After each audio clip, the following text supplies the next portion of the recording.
7 अगस्त को जब विश्वनाथ प्रताप सिंह ने मंडल कमीशन अमल करने का ऐलान किया था, उस ऐलान को 30 साल हो रहे हैं और 30 साल के मौके पर हम लोग ये कार्यक्रम ले रहे हैं और इसका रिव्यू कर रहे हैं, समीक्षा कर रहे हैं कि हम लोगों ने इस दौरान क्या हुआ और किस तरह से अदर बैकवर्ड क्लासेस के लोगों का इस्तेमाल करते हुए अदर बैकवर्ड क्लासेस के ही विरोध में अदर बैकवर्ड क्लासेस के लोगों का ही उपयोग किया, उनके विरोध में इस्तेमाल किया। ये जानकारी अदर बैकवर्ड क्लासेस के जो लोग हैं, पिछड़े वर्ग के लोग हैं, ओबीसी के लोग हैं, उन लोगों को जानकारी नहीं है। इसलिए इसके बारे में हम लोग आज कुछ जानकारी लेने देने की कोशिश करेंगे, जानकारी इसकी विश्लेषण करने की कोशिश करेंगे और जानने की कोशिश करेंगे कि इसमें हम लोगों के साथ, ओबीसी के साथ में क्या हुआ। क्योंकि ये आरक्षण का विषय है और इसलिए इस विषय को समझने के लिए आरक्षण के इतिहास को थोड़ा जानना और समझना जरूरी है। ज्योतिराव फूले के द्वारा प्रशासन में हमारे लोगों को हिस्सेदारी होनी चाहिए, इसकी बात 19वीं शताब्दी समाप्त होने के पहले उन्होंने जो राजा भारत में आया था उसको लिखित रूप से मेमोरेंडम देने की कोशिश की। उस मेमोरेंडम में उन्होंने ये बात उठाने की कोशिश की और वहाँ से ये सिलसिला शुरू होता है। इसलिए वहाँ से हम इस बात को शुरुआत मानते हैं। 2 जुलाई 1902 को छत्रपति शाहू महाराज ने अपने संस्थान में, एकमात्र राजा का ये संस्थान था जिन्होंने हमारे लोगों को 50% आरक्षण का ऐलान किया था। ये हैरान करने वाली बात है कि एक राजा इस विषय पर पहल कर रहा था और उसके पास इतनी दूरदृष्टि थी, इतनी समझदारी थी और इसलिए उसने इस आरक्षण को 2 जुलाई 1950 को लागू किया था। तो ये जानकारी हमारे लोगों को होना बहुत जरूरी है, क्योंकि हमारे लोगों को इसकी जानकारी या अपने इतिहास की जानकारी नहीं होती है। जब उन्होंने ये ऐलान किया था तो सांगली में, जो कोल्हापुर को सटा हुआ जिला है अभी, वो पहले संस्थान था पटवर्धन का। पटवर्धन यानी ब्राह्मणों का संस्थान था और उस संस्थान से एक ब्राह्मण कोल्हापुर गया और कोल्हापुर जाने के बाद उन्होंने राजा को, छत्रपति शाहू महाराज को ये समझाया कि इससे आपका जो प्रशासन है वो कोलैप्स हो जाएगा और अकार्यक्षमता की वजह से ऐसा होगा, ये आपके संस्थान के लिए बहुत खतरनाक होगा।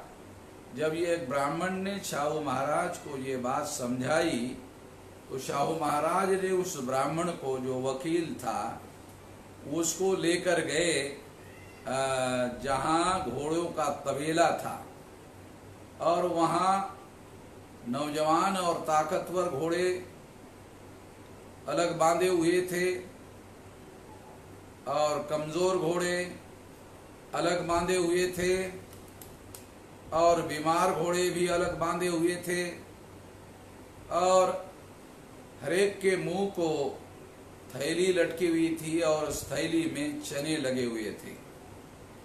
राजा ने अपने नौकरों को आदेश दिया कि ये घोड़े के मुंह को लगे हुए थैली और चने एक साथ एक जगह उंडेल दिए जाए, और ऐसा ही उन लोगों ने किया। और फिर राजा ने कहा कि सारे घोड़े जो ताकतवर घोड़े हैं, नौजवान घोड़े हैं, कमजोर घोड़े हैं और बीमार घोड़े हैं, उन लोगों को एक साथ छोड़ दिया जाए। तो ऐसे ही हुआ। इसका परिणाम था कि जो नौजवान और ताकतवर घोड़े थे वो दौड़ते हुए चने के पास आए और वो चने खाने लगे। उसके पीछे जो कमजोर घोड़े थे वो पीछे खड़े रहे, तो एक तरफ वो खाते थे और पीछे से उनको लात मारते थे। और कमजोर घोड़ों के भी पीछे बीमार घोड़े थे, वो तो केवल देखने का काम कर रहे थे, उनको अपने हिस्से का चना नहीं मिल रहा था। जब वो ताकतवर और नौजवान घोड़ों ने वो सारा चना खा लिया, तो राजा ने उस वकील को, जो ब्राह्मण था, उसको कहा अब ये जो कमजोर घोड़े हैं और बीमार घोड़े हैं उनको क्या किया जाए? उनको मरने दिया जाए? क्या उनको मरने दिया जाए या उनके हिस्से का चना उनको दिया जाए? वो वकील शर्मिंदा हो गया और शर्मिंदा होकर वहां से चला गया। उसको लगा कि राजा अपनी बात बहुत तर्कसंगत तरीके से अमल कर रहे हैं और उसके पास इस बात का कोई जवाब नहीं था। जो सारे देश भर में आरक्षण का विरोध करने वाले जो लोग हैं, उन लोगों के लिए ये एक बहुत अहम उदाहरण है जिसको जानने और समझने की जरूरत है। दूसरी अहम बात मैं आपको बताना चाहता हूं कि जब 1918 को साउथ बरो कमीशन भारत में आया, ये कांग्रेस के द्वारा ये मांग हो रही थी कि पॉपुलर गवर्नमेंट में, लोकप्रिय सरकार में भारतीय लोगों को प्रतिनिधित्व दिया जाए। तो अंग्रेजों ने उस पर गौर किया और प्रतिनिधित्व किस तरह से दिया जा सकता है उसके बारे में अभ्यास करके रिकमेंडेशन देने के लिए साउथ बरो कमीशन को कहा गया।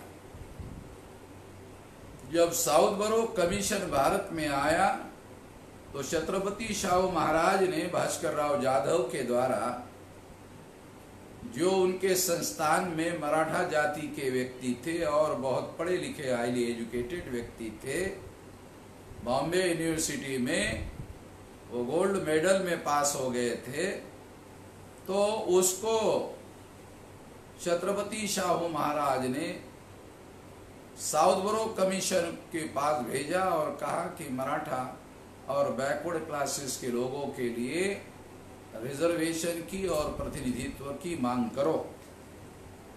तो वो गए और उसके साथ साथ बाबा साहब अम्बेडकर भी थे।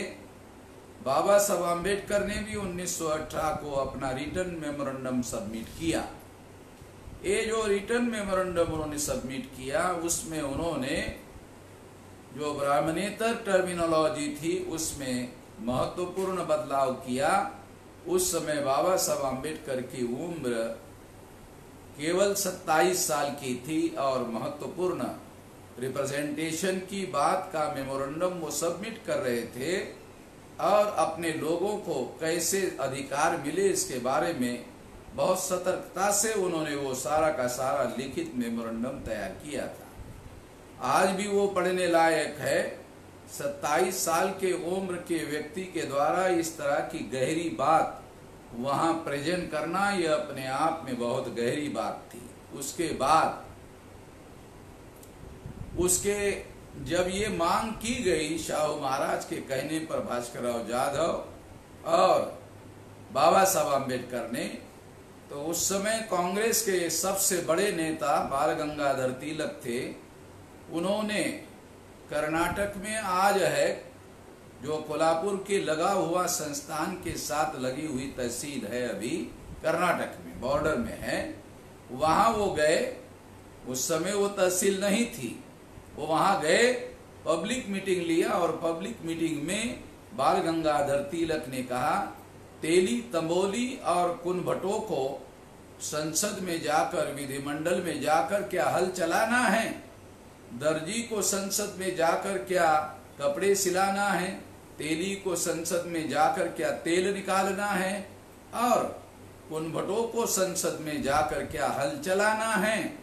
तो बाल गंगाधर तिलक के द्वारा इस तरह से हमारे लोगों का रिप्रेजेंटेशन के अधिकार का विरोध किया गया। इससे ये सिद्ध होता है कि तिलक के नेतृत्व में जो आजादी का आंदोलन चल रहा था, वो आंदोलन उनके आजादी का आंदोलन था और हमारे लोगों को उसमें रिप्रेजेंटेशन या अधिकार या स्वतंत्रता देने की बात शामिल नहीं थी।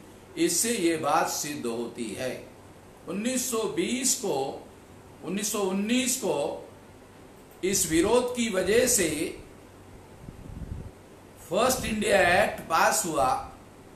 उसमें शेड्यूल कास्ट उस समय नहीं कहा जाता था, बहिष्कृत या अनटचेबल शब्द बाबा साहब आम्बेडकर ने यूज किया था, और उन बहिष्कृत और अनटचेबल लोगों के लिए उस कानून में जो रिप्रेजेंटेशन की मांग संख्या के अनुपात में उन्होंने की थी, वो मानी नहीं गई। भास्करराव जाधव की भी बात को नहीं माना गया।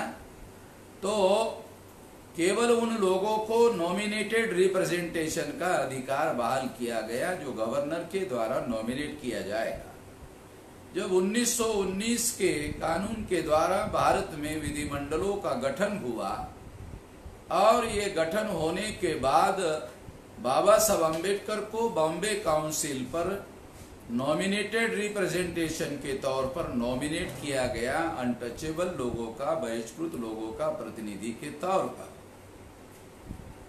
उसके बाद उन्होंने 1924 को बहिष्कृत हितकारिणी सभा, डिप्रेस क्लास इंस्टीट्यूट का गठन किया 24 को।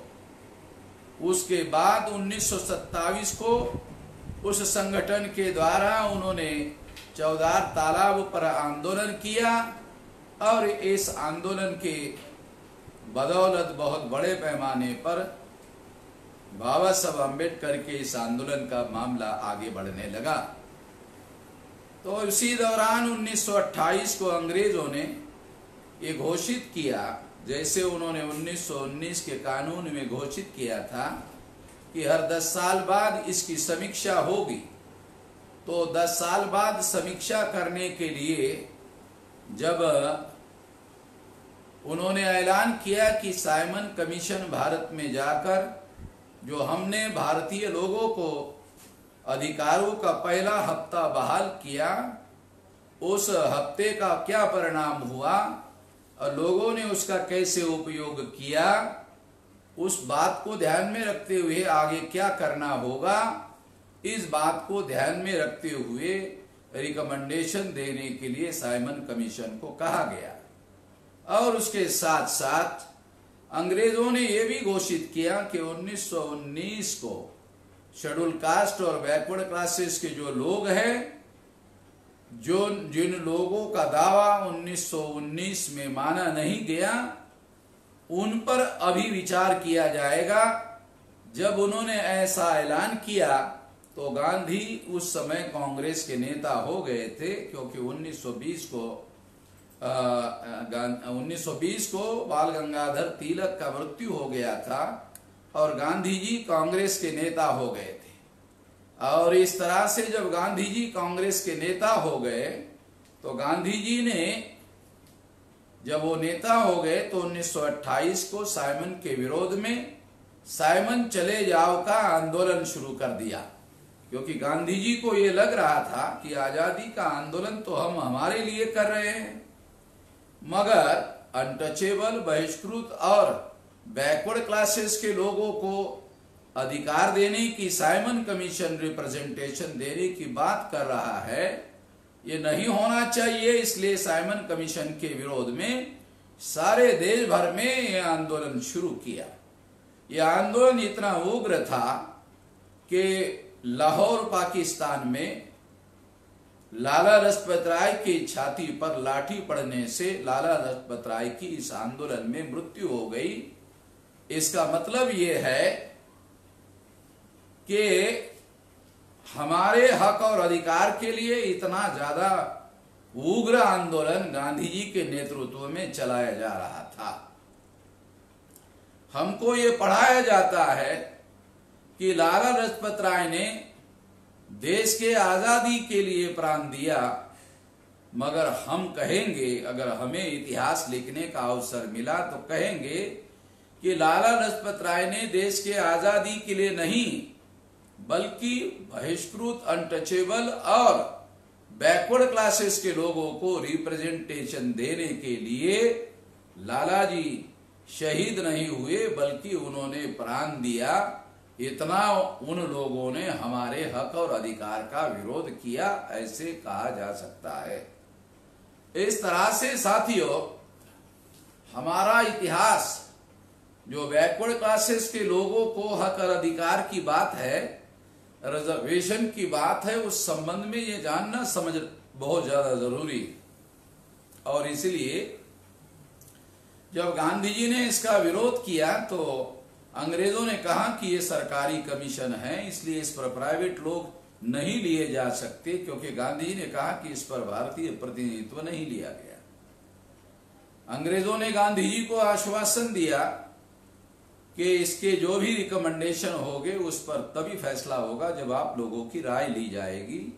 ऐसा आश्वासन देने के बाद गांधी जी ने अपना आंदोलन पीछे ले लिया।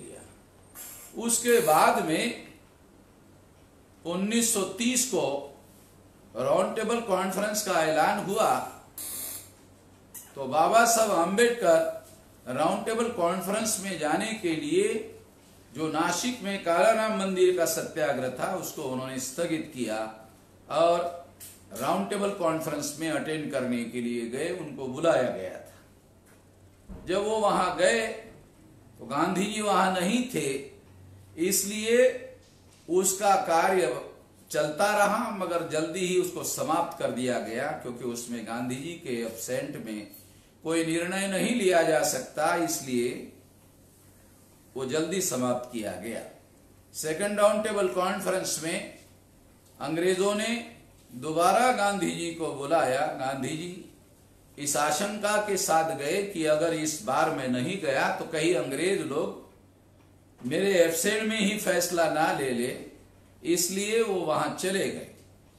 और जाने के बाद गांधी जी ने अनटचेबल लोगों के अधिकारों का विरोध किया, बहिष्कृत लोगों के अधिकारों का विरोध किया।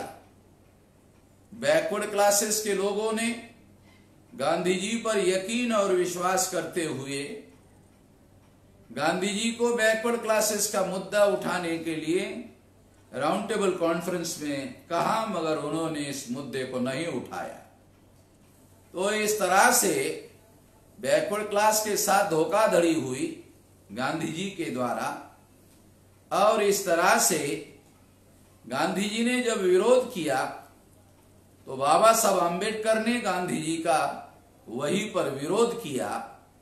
और जब बाबा साहब आम्बेडकर ने विरोध किया तो गांधी जी को ऐसे लगा कि गांधी जी ने अंग्रेजों को कहा कि हम आजादी की मांग करने के लिए यहां आए हुए हैं, मगर हम आपस में ही लड़ाई झगड़ा कर रहे हैं, तो ये मीटिंग स्थगित किया जाए आज की, और भारतीय प्रतिनिधियों को आपस में सलाह मशवरा करने के लिए अवसर दिया जाए। तो अंग्रेजों ने ऐसा ही किया। रेमसे मैकडोनाल्ड प्रधानमंत्री थे, उन्होंने ऐसा किया। रात में मौलाना शौकत अली को गांधी जी ने अपने यहाँ खाना खाने के लिए बुलाया मुसलमानों को खुश करने के लिए जो खाना खिलाना जरूरी था वो खिलाया। खाना खिलाने के बाद गांधी जी ने प्लेन पेपर उनके सामने रखा और कहा कि आप जो इसमें लिखना चाहते हैं लिख लो, सारी मांगे हमें मंजूर है। तो मौलाना शौकत अली ने गांधी जी को कहा कि गांधी जी, इस रहमदिली के बदले में हम मुसलमानों को क्या करना होगा? तो गांधी जी ने मौलाना शौकत अली को कहा कि डॉक्टर अंबेडकर ने जो मांगे मानी है सेपरेट इलेक्टोरेट की, उसका आप लोगों को विरोध करना होगा। तो मौलाना शौकत अली ने गांधी जी को कहा कि हम किसी का विरोध नहीं कर सकते, हम अपने अधिकारों की बात करेंगे।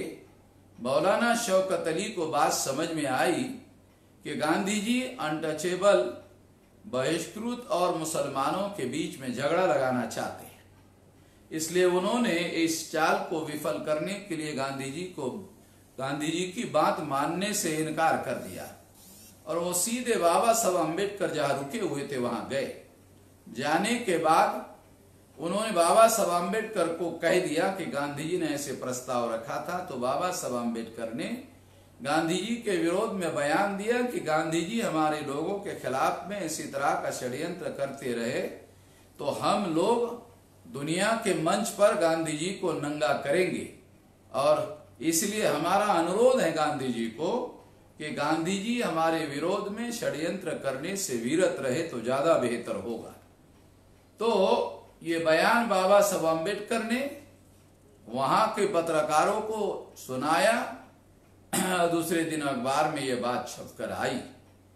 गांधी जी ने भारत के आए हुए सभी प्रतिनिधियों को वार्ता करने के लिए मीटिंग स्थगित करवाई थी, मगर केवल मुसलमानों से वार्ता किया और षड्यंत्र करने की कोशिश की।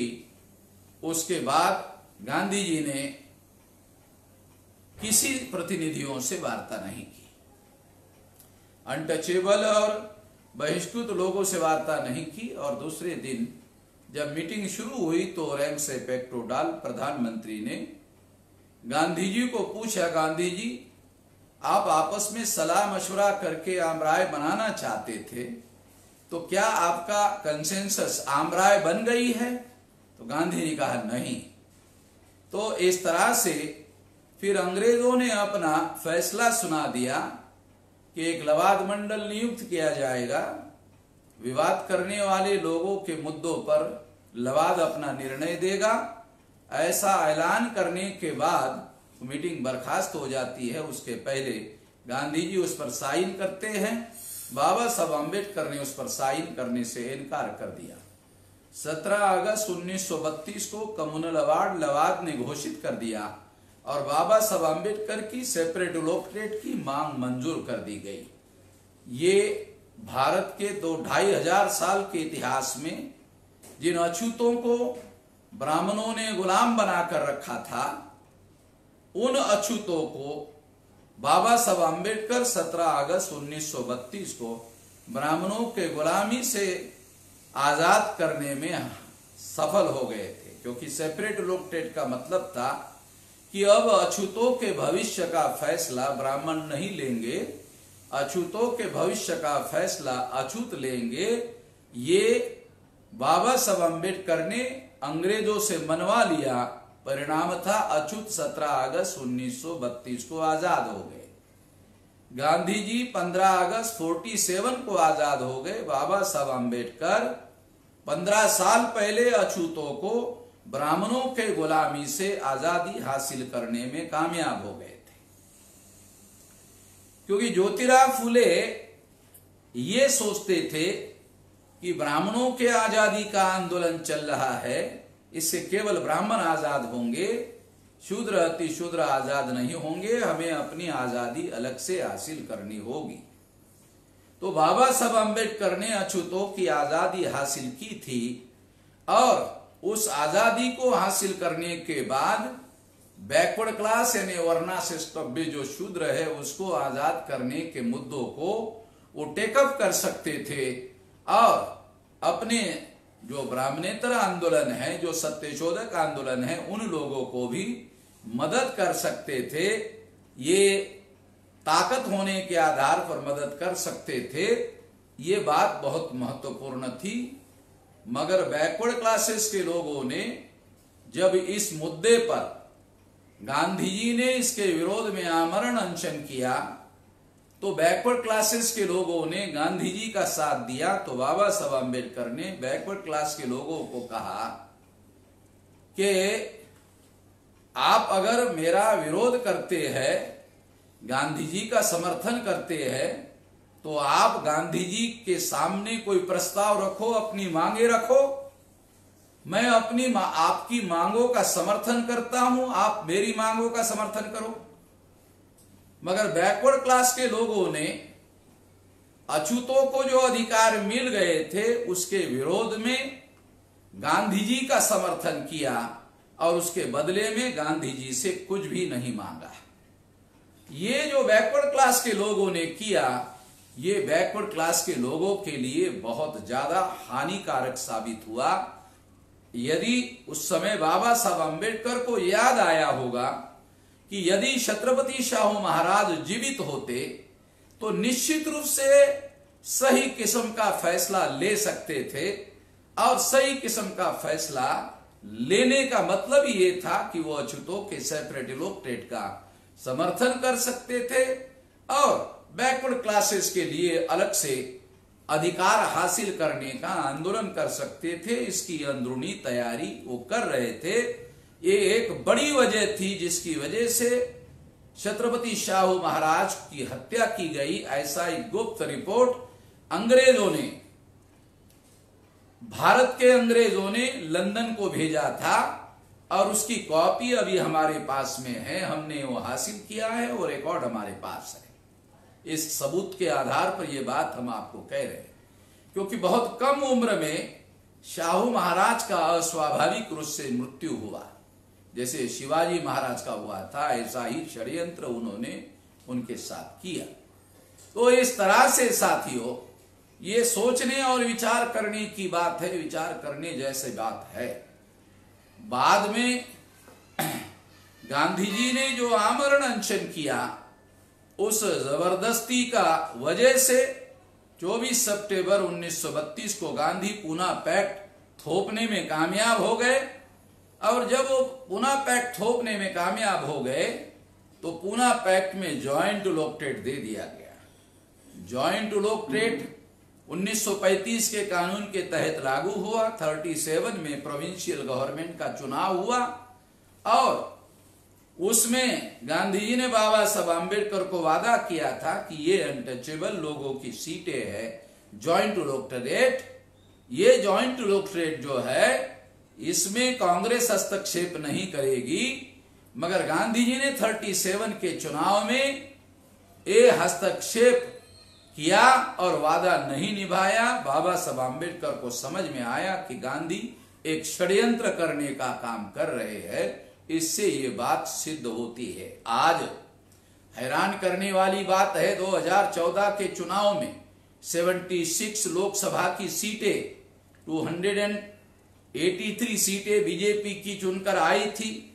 उसमें 76 सीटें बीजेपी की चुनकर आई थी। अगर ये माइनस कर दिया जाए तो बीजेपी की सेंट्रल गवर्नमेंट में गवर्नमेंट नहीं बन सकती थी।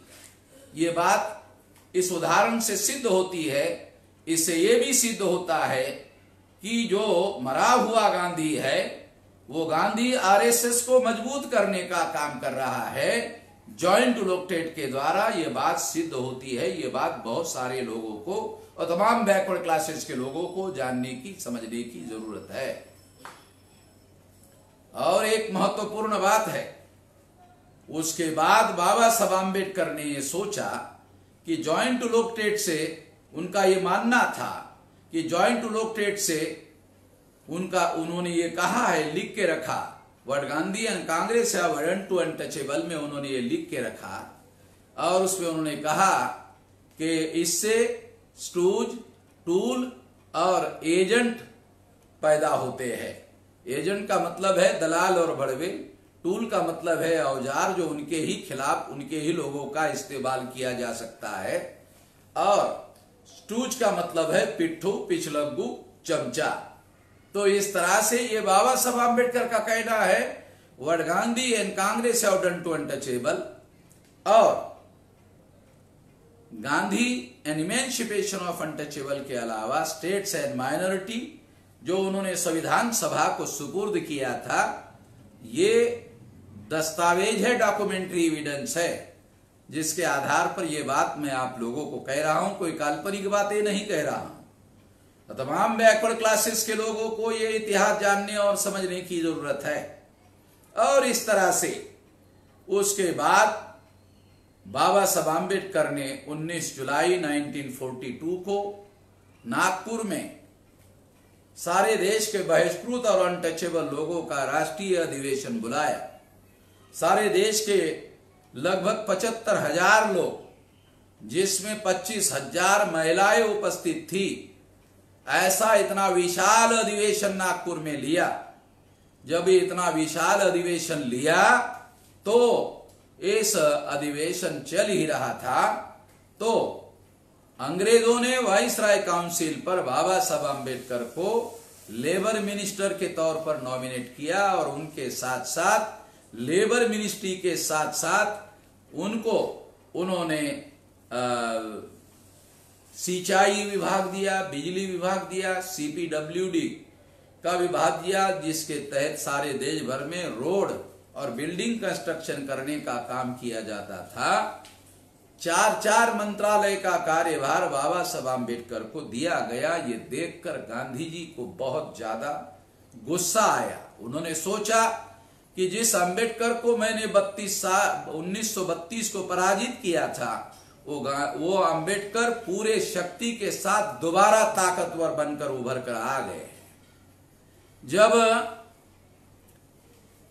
बाबा साहब आम्बेडकर को उन्होंने इतना ताकतवर होते हुए देखा, तो उनको लगा कि अंग्रेज लोग इसी तरह से शूद्र और अतिशूद्रों को अधिकार देकर ताकतवर बना सकते हैं, शक्तिशाली बना सकते हैं। तो इसलिए जल्दी से जल्दी अंग्रेजों को भगाना होगा, और अगर मैं अहिंसा के आधार पर अंग्रेजों को भगाने का आंदोलन करता हूं, तो अंग्रेजों के नाक पर बैठी हुई मक्खी भी उड़ने वाली नहीं है। इसलिए मुझे अहिंसा का त्याग करना होगा और हिंसा का सहारा लेना होगा। ये गांधी जी ने सोचा, और सोचकर 9 अगस्त 1942 को ग्वालियर टैंक मैदान पर जो कांग्रेस के महासमिति की मीटिंग हुई, उस मीटिंग में गांधी जी ने क्विट इंडिया आंदोलन शुरू कर दिया, भारत छोड़ो आंदोलन शुरू कर दिया, और उसमें स्लोगन दिया डू और डाई, करो या मरो। गांधी जी ने हिंसा करने का आदेश दिया। तो बाबा साहब आम्बेडकर ने जनता नाम के अखबार में एक आर्टिकल लिखा, उसका टाइटल था अच्छा हुआ, मराठी में लिखा था बरे झाले महात्मा मेरा आणि माणूस शिल्लक राहिला। उसका ट्रांसलेशन हिंदी में ये है, अच्छा हुआ महात्मा मर गया और इंसान बचा रहा। इसका मतलब ये है, अहिंसा कहते कहते गांधी जी महात्मा हो गए थे, मगर अभी उन्होंने अहिंसा का त्याग कर दिया और हिंसा स्वीकार किया, हिंसा करना स्वीकार किया। तो अच्छा हुआ महात्मा मर गया और आदमी बचा रहा, और इस आदमी ने हिंसा करने का ऐलान किया। तो राष्ट्रव्यापी हिंसा हुई। अंग्रेजों ने राष्ट्रव्यापी जब हिंसा हुई तो गांधी जी को अरेस्ट किया गया और कांग्रेस के नेताओं को अरेस्ट किया गया, और इस तरह से हिंसा किया गया। तो अरेस्ट किया गया, जेल में डाल दिया गया। जेल से अंग्रेजों ने गांधी जी ने जेल से अंग्रेजों को चिट्ठी लिखी कि आप हमें आजादी देने की बात कर रहे थे, तो क्या हुआ? तो लॉर्ड वेवेल ने गांधी जी के लेटर का जवाब दिया और कहा कि हम देने के लिए तैयार हैं, मगर शेड्यूल कास्ट और शेड्यूल ट्राइब और जो माइनॉरिटी के लोग हैं, क्या आप उनको कॉन्स्टिट्यूशनल सेफगार्ड, संवैधानिक सुरक्षा कवच संविधान में देने के लिए तैयार हैं? तो गांधी जी ने लिखित जवाब दिया, बिल्कुल नहीं। तो ये बिल्कुल नहीं वाले जो सारा पत्र व्यवहार था, लॉर्ड वेवेल जो उस समय गवर्नर जनरल थे, उन्होंने वो सारा पत्र व्यवहार अखबार वालों को दे दिया। इसके परिणाम स्वरूप बैरिस्टर जीना को मालूम हो गया कि गांधी जी हम लोगों को, मुसलमानों को कुछ नहीं देना चाहते, माइनॉरिटी को कुछ नहीं देना चाहते, और इतना ही नहीं, वो इनको भी कुछ नहीं देना चाहते, बहिष्कृत और अनटचेबल लोगों को भी कुछ नहीं देना चाहते। ये बाबा साहब अम्बेडकर को भी मालूम हो गया। तो लॉर्ड वेवेल ने रेडियो पर अपना स्पीच दिया और कहा कि जब हम भारत छोड़कर जाएंगे तो हिंदुओं को और मुसलमानों को, माइनॉरिटी को, और उसके साथ साथ शेड्यूल कास्ट और शेड्यूल ट्राइब के लोगों को अलग से अधिकार देकर जाएंगे, कॉन्स्टिट्यूशनल सेफगार्ड देकर जाएंगे। ये उन्होंने ऐलान किया था और वो रेडियो का स्पीच का रेफरेंस बाबा साहब आम्बेडकर ने world Gandhian Congress of done to untouchable में दिया हुआ है। ये हिस्टोरिकल डॉक्यूमेंट के आधार पर सारी बातें मैं आप लोगों को बता रहा हूं। उसके बाद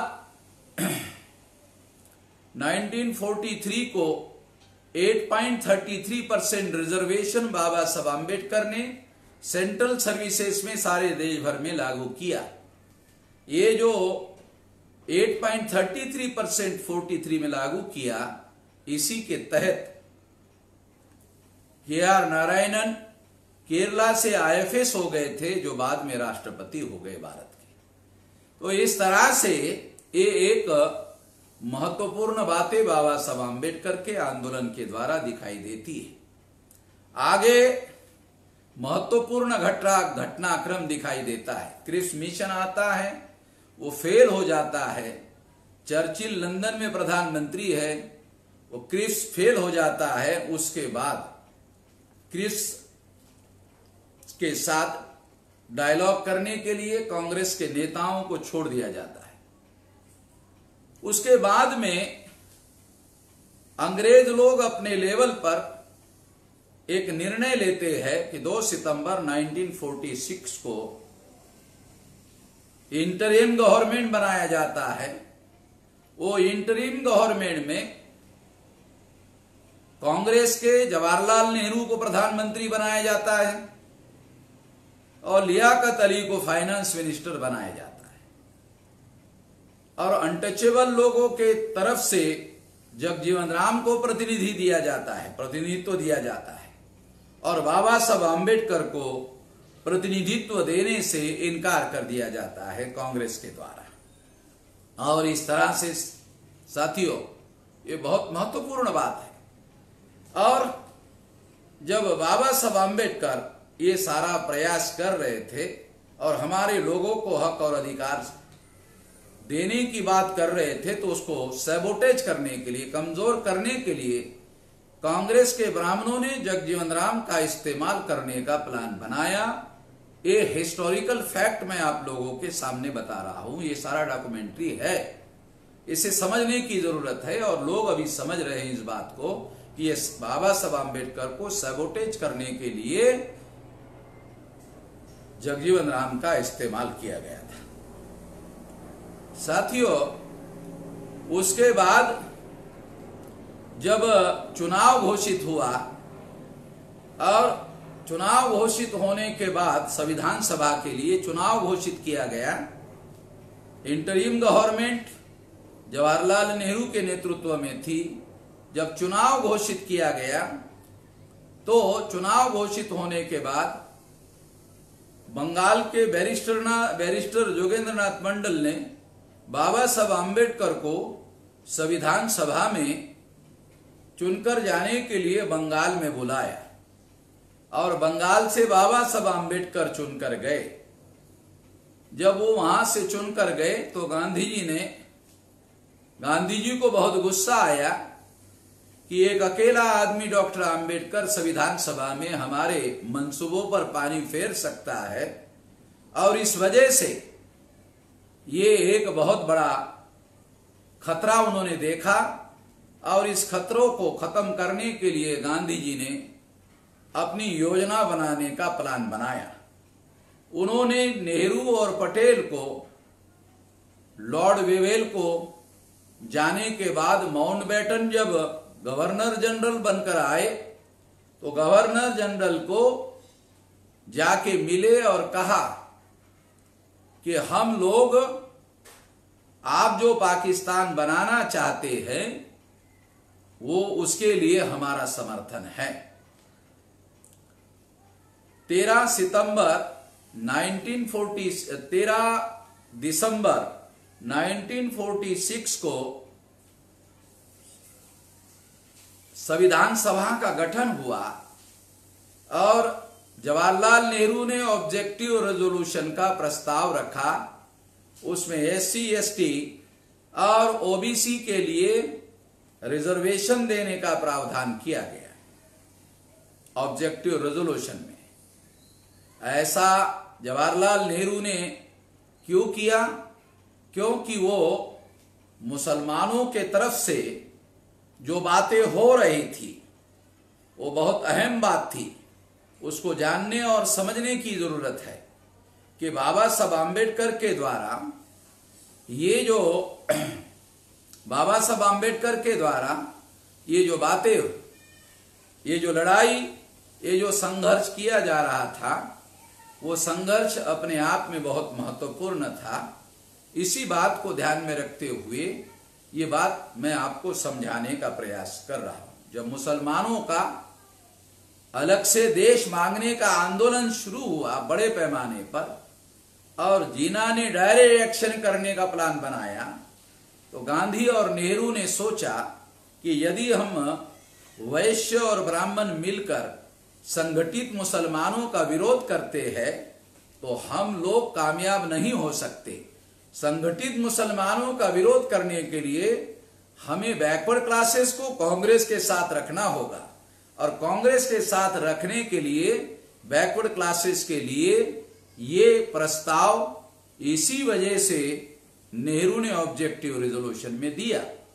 उसके बाद में जब नेहरू और पटेल माउंटबेटन को जाकर मिले और कहा कि हम पाकिस्तान बनाने के लिए राजी है, जब दूसरे दिन अखबार में खबर छपी तो ये सारी योजना गांधी जी ने बनाकर दी थी।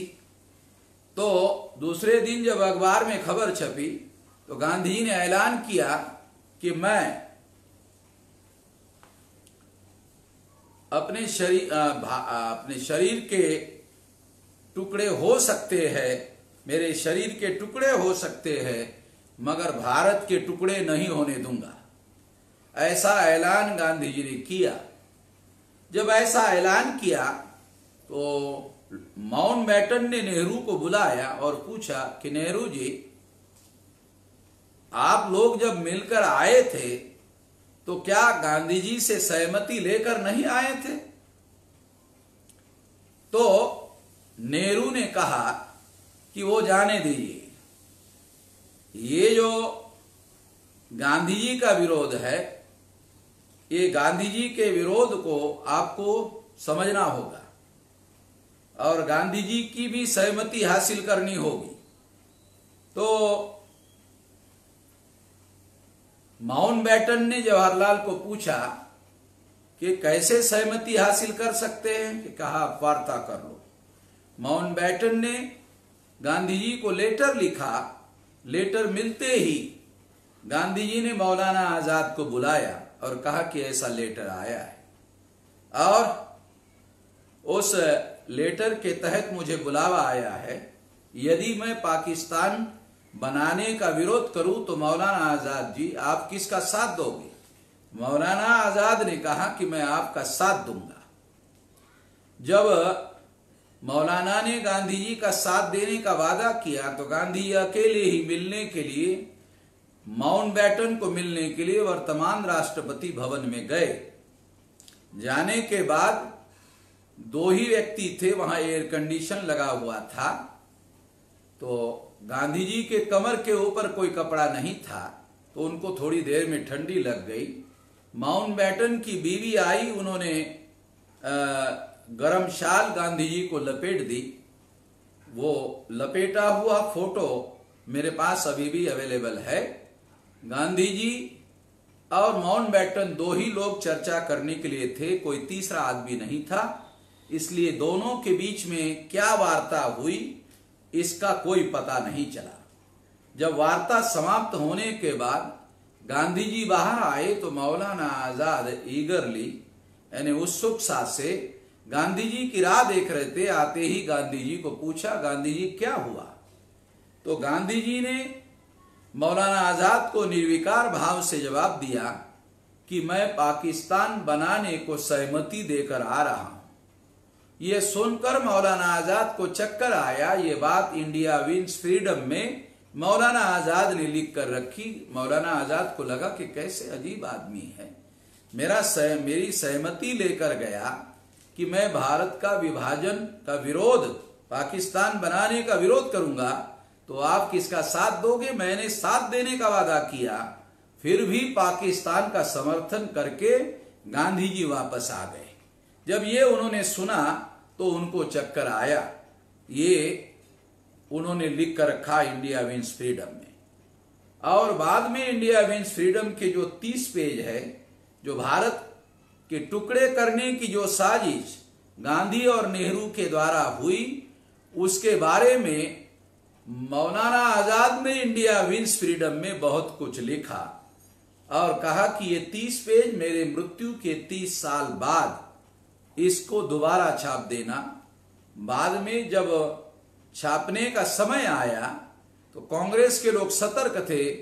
उन्होंने मौलाना आजाद के रिश्तेदारों को साथ में लेकर वो 30 पेज रफा दफा कर दिए, मगर पता चला कि वो 30 पेज पाकिस्तान में भी उपलब्ध थे। वो सारा षड्यंत्र उसके अंदर दिया हुआ है। तो इस तरह से साथियों, ये एक महत्वपूर्ण बात है जो गांधी जी के संबंध में बताया जाना और बैकवर्ड क्लासेस के लोगों को जानना और समझना बहुत जरूरी है। जब गांधी जी पाकिस्तान बनाने के लिए सहमत हो गए तो गांधी जी ने कांग्रेस महासमिति की, कार्य समिति की नहीं, महासमिति की मीटिंग बुलाई। कार्य समिति में बहुत कम लोग थे, महासमिति में 172 लोग थे। तो 157 वर्सेस 15 वोटों से गांधी जी ने यह प्रस्ताव पारित किया और पारित करने के बाद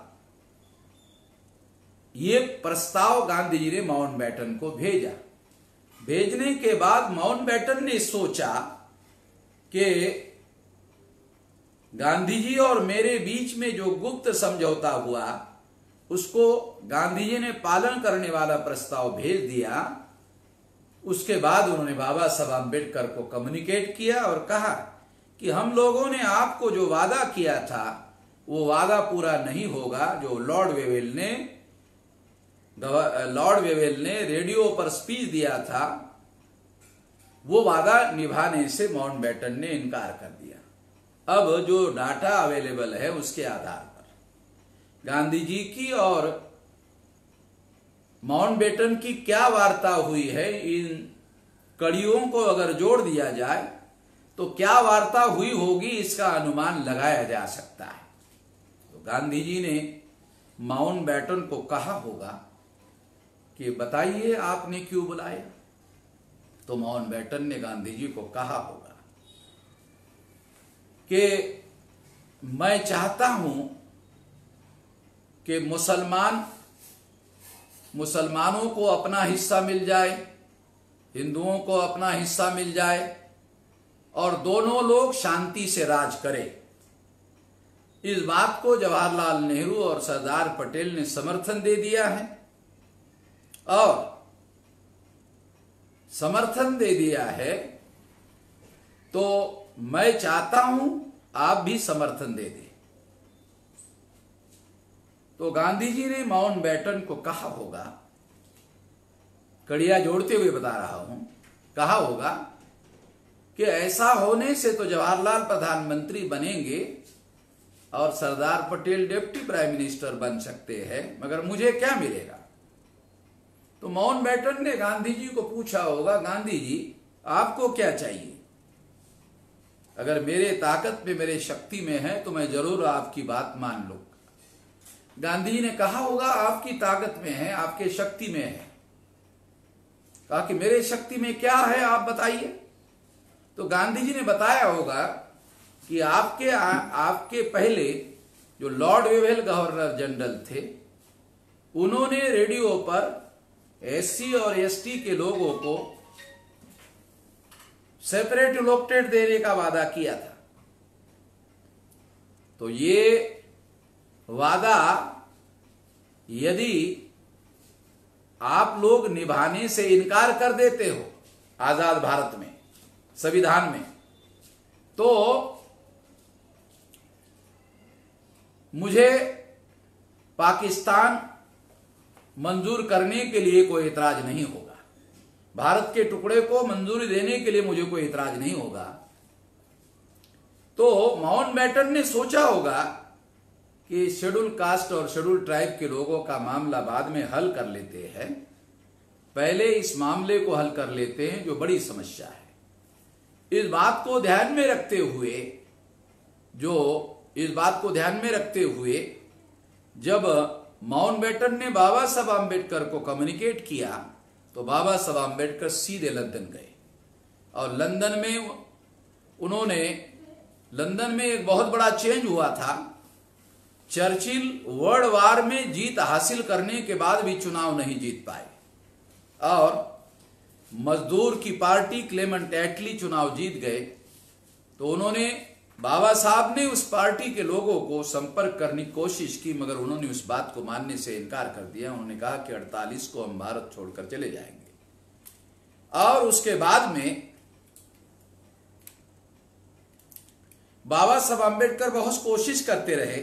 विरोधी पार्टी के नेता चर्चिल को मिले, मगर चर्चिल ने कहा मैं अभी प्रधानमंत्री नहीं हूं, विरोधी पार्टी का नेता हूं, इसलिए मैं आपकी बात पार्लियामेंट में उठा सकता हूं, मगर मेरे हाथ में अब कोई अधिकार नहीं है। इस तरह से जब बाबा साहब आम्बेडकर को कहीं से कोई हाथ लगता हुआ दिखाई नहीं दिया, तो बाबा साहब आम्बेडकर बॉम्बे वापस आ गए और उन्होंने एक बहुत बड़ा रणनीतिक बयान दिया। और उस बयान में उन्होंने कहा कि यदि जो बनने वाला संविधान है वो संविधान हमारे कॉन्स्टिट्यूशनल सेफगार्ड अगर हम लोगों को नहीं देते हैं, तो हम ऐसे किसी संविधान को मान्यता देने के लिए मजबूर नहीं है, मान्यता नहीं देंगे। जब ये बयान आता है, तो बयान आने के बाद जवाहरलाल नेहरू माउंटबेटन को मिलते हैं और पूछते हैं कि डॉक्टर आम्बेडकर ने संविधान को मान्यता देने के लिए इनकार कर दिया, तो इसका क्या परिणाम होगा?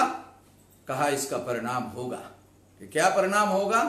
ये ट्रांसफर ऑफ पावर करने के लिए अवरोध खड़ा हो जाएगा। तो इसका उपाय क्या है?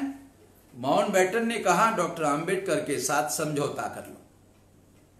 तो जवाहरलाल नेहरू बाबा साहब आम्बेडकर के साथ समझौता करने के पहले गांधी जी को मिले और गांधी जी को कहा कि ऐसा ऐसा माउंटबेटन का सलाह है कि आम्बेडकर से समझौता कर लो। गांधी जी ने नेहरू को कहा आम्बेडकर के साथ समझौता करने का मतलब है, आप जानते नहीं है नेहरू जी, 1932 को पूना पैक्ट के पहले मैं मरते मरते बच गया था, इसलिए आम्बेडकर के साथ समझौता करना इतना आसान काम नहीं है।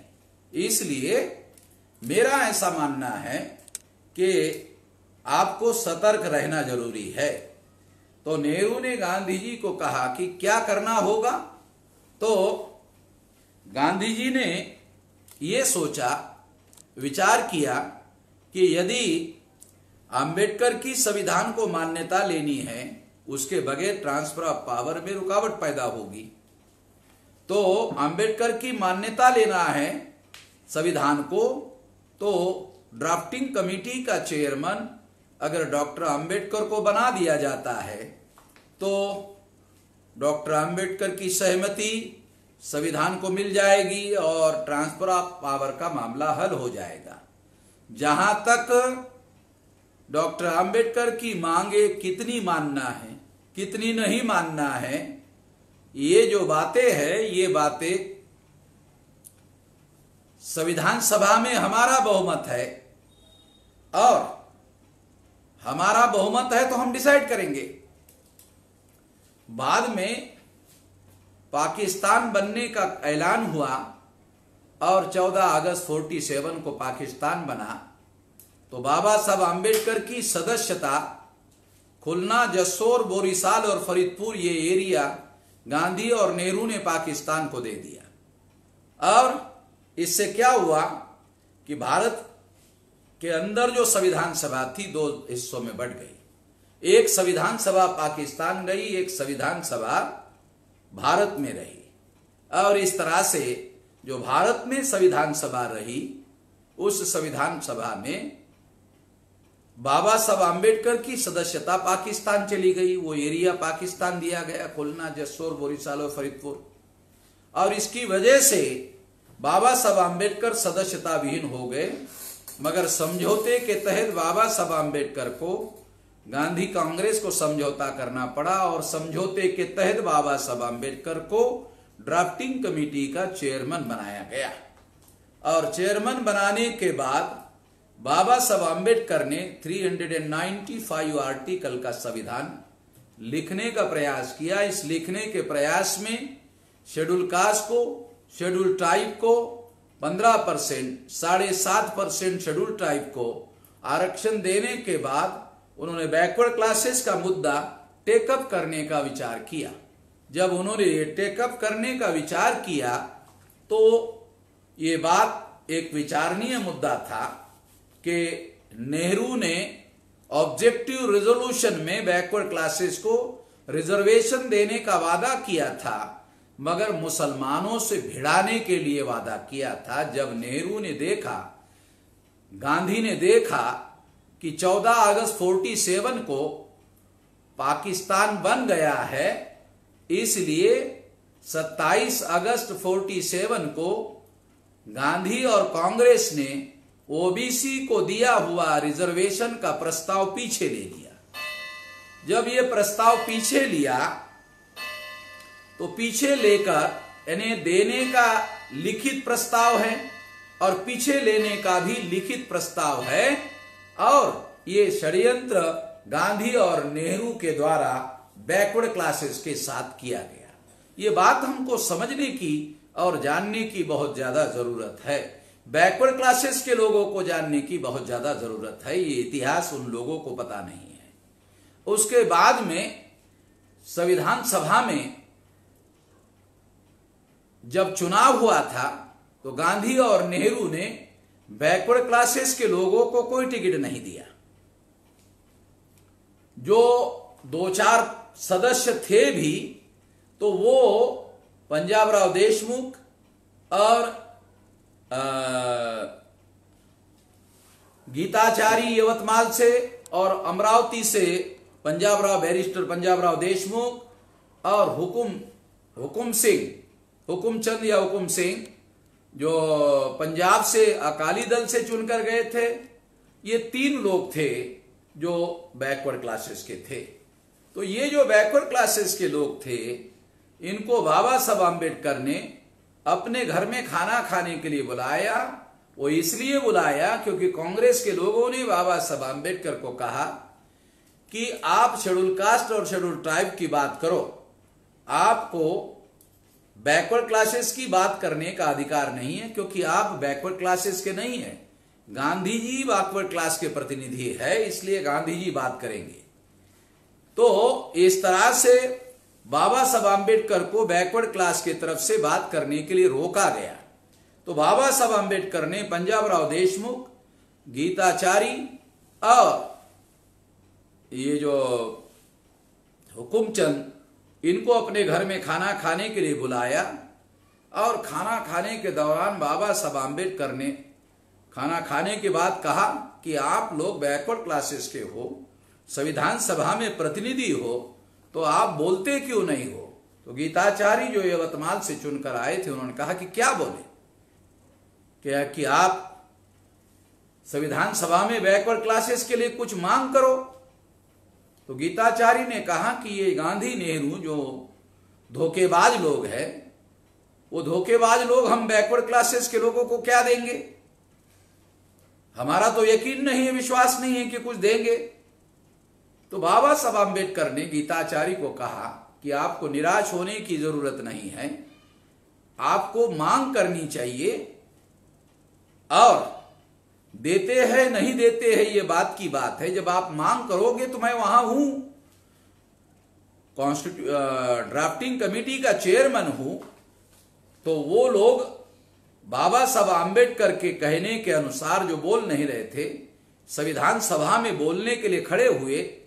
तो जवाहरलाल नेहरू ने सरदार पटेल को कहा कि देखो कि ये लोग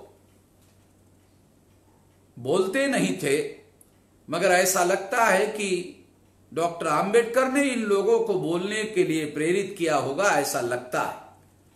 तो इस तरह से इसको आप देखो, सरदार पटेल ने संविधान सभा में इन लोगों को वादा किया कि बैकवर्ड क्लास के लोगों के साथ आजाद भारत में धोखा नहीं किया जाएगा, वादा किया जाएगा, पूरा किया जाएगा, मगर ऐसा नहीं हुआ और धोखाधड़ी हुई। 26 जनवरी 1950 को संविधान लागू हुआ।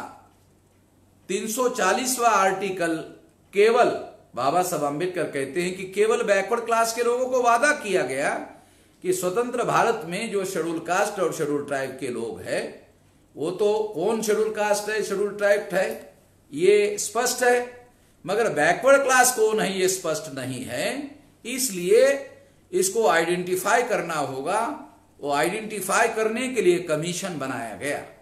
जब 26 जनवरी 1950 को संविधान लागू हुआ तो बाबा साहब आम्बेडकर लॉ मिनिस्टर थे। उन्होंने जवाहरलाल नेहरू को लॉ मिनिस्टर के तौर पर बैकवर्ड क्लासेस के लोगों के लिए एक बार, दो बार, तीन बार मामला उठाया।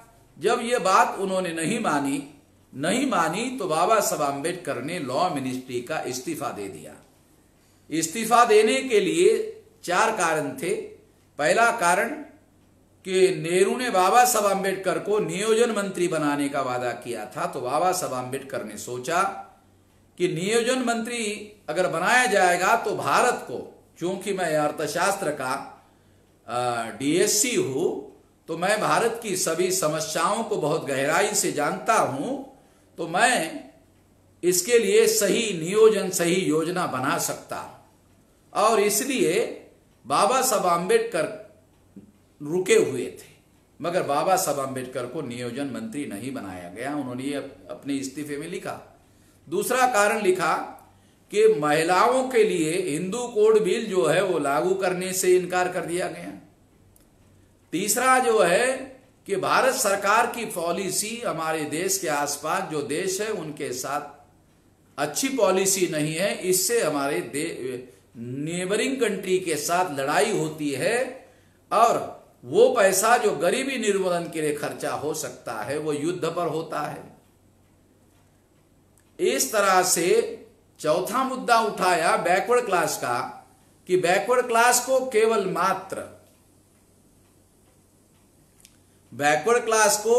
मात्र कमीशन बनाने का वादा किया गया और दिया कुछ भी नहीं।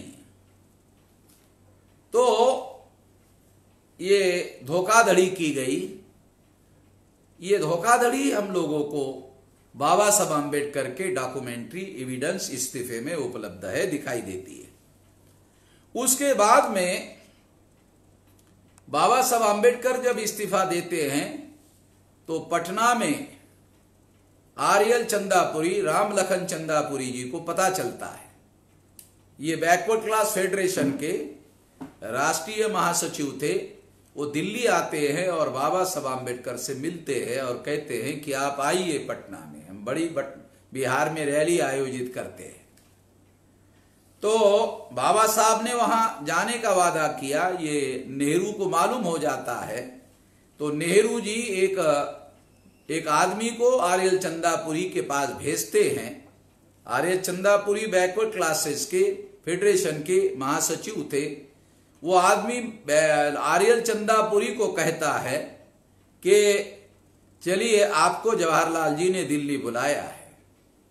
तो आर्यल चंदापुरी जी उनको कहते हैं कि मैं बैकवर्ड क्लासेस की रैली आयोजित की है, ये रैली होने दीजिए, उसके बाद हम लोग जो मैं दिल्ली आ जाऊंगा। तो वो आदमी आर्यल चंदापुरी को कहते हैं रैली काहे के लिए कर रहे हो, बड़ा बनने के लिए कर रहे हो ना। अरे ये रैली आयोजित किए बगैर ही नेहरू जी आपको बड़ा बनाना चाहते हैं। मगर जब ये बात आर्यल चंदापुरी जी को मालूम होती है कि ये बैकवर्ड क्लासेस के जागरण को रोकने का षड्यंत्र है, तो वो उस आदमी को कहते हैं कि जाओ, न मैं अब आऊंगा न तब आऊंगा। तो नेहरू जी को जब ये जवाब मिलता है तो नेहरू जी जगजीवन राम को बुलाते हैं, वो जो उनके कैबिनेट में मिनिस्टर है, और जगजीवन राम को कहते हैं कि डॉक्टर आम्बेडकर बिहार जा रहे हैं, तो अनुसूचित जाति के लोग वहां जाएंगे। तो आप अनुसूचित जाति के तरफ से मंत्रिमंडल में हैं, तो आपको हम मंत्रिमंडल में क्यों रखें। तो जगजीवन राम को लगता है कि इससे तो मेरा पत्ता कट जाएगा, इसलिए जगजीवन राम जी बाबा साहब आम्बेडकर के उस रैली में, जो भोला पासवान शास्त्री थे, वो दलित वर्ग संघ के प्रांतीय अध्यक्ष थे, नौजवान थे, और उनको कहते हैं कि बाबा साहब आम्बेडकर जब भाषण करने के लिए खड़े हो जाएंगे तो पत्थरे फेंक कर मार लेना।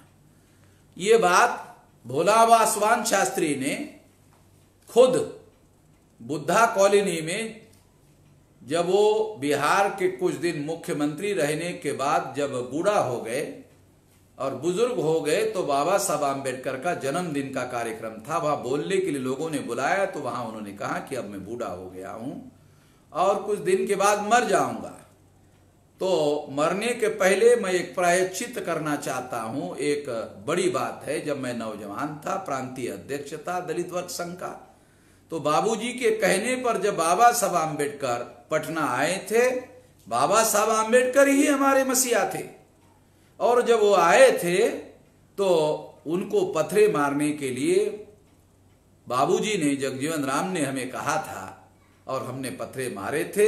हमें इस बात का बहुत बड़ा पश्चाताप है कि हमने अपने मसीहा को पत्थरे मारने का काम किया। ये बात बुद्धा कॉलोनी में खुद भोला पासवान शास्त्री ने ये कहा, और आर्यल चंदापुरी भी बुद्धा कॉलोनी में ही निवास करते थे, तो उन्होंने अपने किताब में ये लिख कर रखा हुआ है। ये सारी बातें रिकॉर्डेड बातें हैं।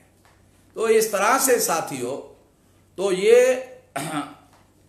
इस तरह से ये धोखाधड़ी करने का काम हुआ। तो जब पत्थरे मारने का मामला आया तो फोटो भी आर्यल चंदापुरी ने मुझे दिखाया। बाबा साहब आम्बेडकर के सामने खड़े होकर के उन्होंने रोकने की कोशिश की, उनको भाषण करने नहीं दिया गया और भाषण ऐसा ही छोड़कर उनको जाना पड़ा। जब बाबा साहब आम्बेडकर भाषण किए बगैर चले गए, तो नेहरू ने यह सोचा कि डॉक्टर आम्बेडकर को इतने आसानी से परास्त नहीं किया जा सकता। वो सारे नॉर्थ इंडिया में घूमकर बैकवर्ड क्लासेस का जो कांग्रेस में आधार है वो खत्म कर सकते हैं, इसलिए खतरा है। इतने में 1952 में चुनाव घोषित हुए, और चुनाव के दौरान बाबा साहब आम्बेडकर ने शेड्यूल कास्ट फेडरेशन का इलेक्शन मैनिफेस्टो घोषित किया। और ये जो इलेक्शन मैनिफेस्टो घोषित किया गया, ये इलेक्शन मैनिफेस्टो में बाबा साहब आम्बेडकर ने बैकवर्ड क्लासेस के लिए, यदि बैकवर्ड क्लास हमारा समर्थन करता है तो हम उनको अधिकार दिलवाने के लिए कोशिश करेंगे, प्रयास करेंगे, आंदोलन करेंगे, ये वादा उधर किया। जब ये चुनाव घोषणा पत्र घोषित हुआ तो नेहरू ने सोचा कि चुनाव घोषणा पत्र में बाबा साहब आम्बेडकर ने बैकवर्ड क्लास के वादा किया, तो इसका श्रेय भविष्य में अंबेडकर को जाएगा, ये नहीं जाना चाहिए। इसलिए बैकवर्ड क्लासेस के जो लोग हैं उनको नेहरू ने वादा किया कि हम लोग जो है हम लोग कमीशन बनाएंगे बैकवर्ड क्लास को आइडेंटिफाई करने के लिए, और उन्होंने कमीशन घोषित किया और कमीशन का चेयरमैन काका साहब कालेलकर को बनाया। ये काका साहब कालेलकर पूना का ब्राह्मण थे। बाबा साहब आम्बेडकर कहा करते थे कि देश के ब्राह्मण बदमाश होते हैं, पूना के ब्राह्मण महाबदमाश होते हैं। तो कालेलकर को बाबा साहब आम्बेडकर कालेलकर को नेहरू ने इस कमीशन का जब चेयरमैन नियुक्त किया, और जब चेयरमैन के द्वारा ये रिपोर्ट पब्लिश होने लगा, तो पब्लिश होने के बाद नेहरू ने कालेलकर को सेंट्रल हॉल में बुला डाटा तो उसके बाद कालेलकर ने 31 पेज का लेटर कमीशन के, खुद ही कमीशन के विरोध में, जिस पर रिकमेंडेशन किया था 2369 जातियों को ये ओबीसी घोषित किया गया था, तो उसको देने के लिए ये विरोध में ये चिट्ठी कालेलकर ने लिखी। और इस तरह से इसका सहारा लेकर जवाहरलाल नेहरू ने पार्लियामेंट में एक्शन टेकन रिपोर्ट के दौरान कहा कि जिस कमीशन का चेयरमैन कमीशन के रिकमेंडेशन से सहमत ना हो उस पर हम अमल नहीं करेंगे। इस तरह से नेहरू ने, जिसकी संख्या 52% है, उसको संसद में उनके मुद्दों पर चर्चा तक नहीं होने दी। जिस नेहरू को लोग आधुनिक भारत का निर्माता, महान समाजवादी, महान सेकुलर, बच्चों का चाचा कहते रहते हैं, उन्होंने ये धोखाधड़ी करने का काम किया। ये बात बैकवर्ड क्लासेस के लोगों को पता नहीं है। और बाबा साहब आम्बेडकर के प्रयास के द्वारा इस्तीफे का दबाव और इलेक्शन मैनिफेस्टो का दबाव, इसकी वजह से नेहरू को कमीशन नियुक्त करना पड़ा, और परिणामतः ये कमीशन का रिपोर्ट बाद में आया। और आने के बाद 1956 को बाबा साहब आम्बेडकर का मृत्यु हो गया, और वो इस पर जो लड़ाई लड़ सकते थे वो मृत्यु की वजह से लड़ाई नहीं लड़ पाए।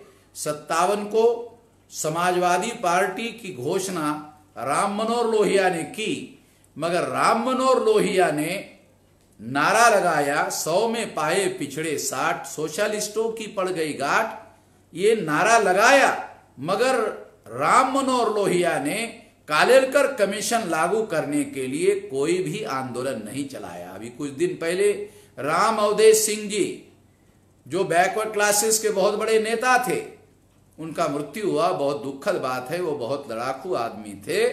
और उनको मैंने पूछा कि क्या 57 में कालेलकर कमीशन पर अमल करने के लिए लोहिया ने कोई आंदोलन चलाया, तो कहा कि मैं नहीं जानता हूं।